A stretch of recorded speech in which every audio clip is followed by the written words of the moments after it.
warahmatullahi wabarakatuh. Tepangkeun wasta abdi Muhammad Wildan Thoriq Arsyad di kelas 11 MIPA 7. Ibu Yeliza anu ku abdi dipika hormat sareng raencangan sedaya anu ku abdi dipika cinta jeung dipika sebel. Langkung tipayun hayu urang panjatkeun puji sinareng syukur ka Gusti Allah Subhanahu wa taala anu mana kalawan nikmat sareng hidayahna urang tiasa patepang rarai dina kaayaan sehat walafiat insyaallah.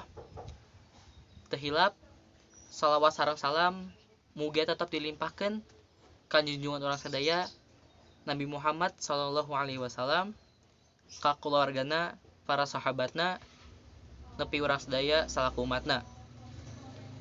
Dina ieu waktos abdi bade ngadugikeun ngeunaan pentingna kasehatan utamina di wabah COVID-19.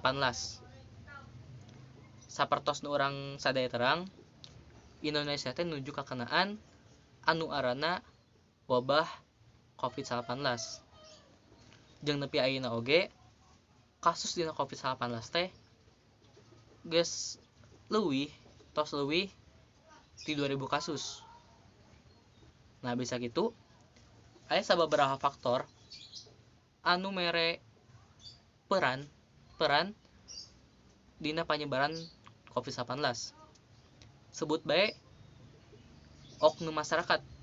Nah, sebut kitu sabab oknum masyarakat ieu teh ngalanggar nu aranna protokol kesehatan anu dibere ku pamarentah. Contohna basaker di luar imah teu nganggo masker atawa teu ngajagi jarak nalika di hiji tempat nu loba jalmi. Nah, eta teh ngalanggar protokol kesehatan.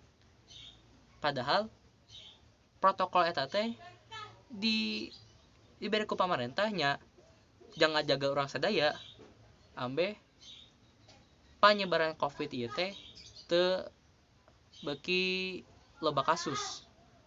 Nah,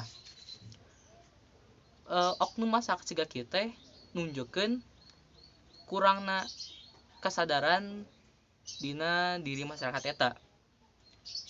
Padahal mah kasehatan dina kaayaan normal geus penting, komo deui dina kaayaan ayeuna. Nah, urang teh kudu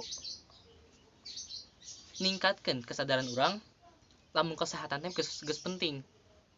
Nah, penting sabab kieu kasehatan teh moal bisa diganti ku anu anarana harta. Waktu sehat urang teh berharga. Waktu urang sehat, urang bisa naon bae. Tapi nalika urang gering, bade dahar teu ngeunah, diajar teu nyaman, bade nanaon teu nyaman mun keur gering teh. Komo lamun nepi ka beunang ku anu arana COVID-19. Urang kudu diisolasi mun geus kitu. Nah, matak kasehatan bagi urang teh penting pisan. Jeung urang kudu biasa nerapkeun anu ngaranna protokol kesehatan. Cekap sakitu anu tiasa abdi dugikeun, mugia aya manfaat anu bisa orang bahas di dieu. Wassalamualaikum warahmatullahi wabarakatuh.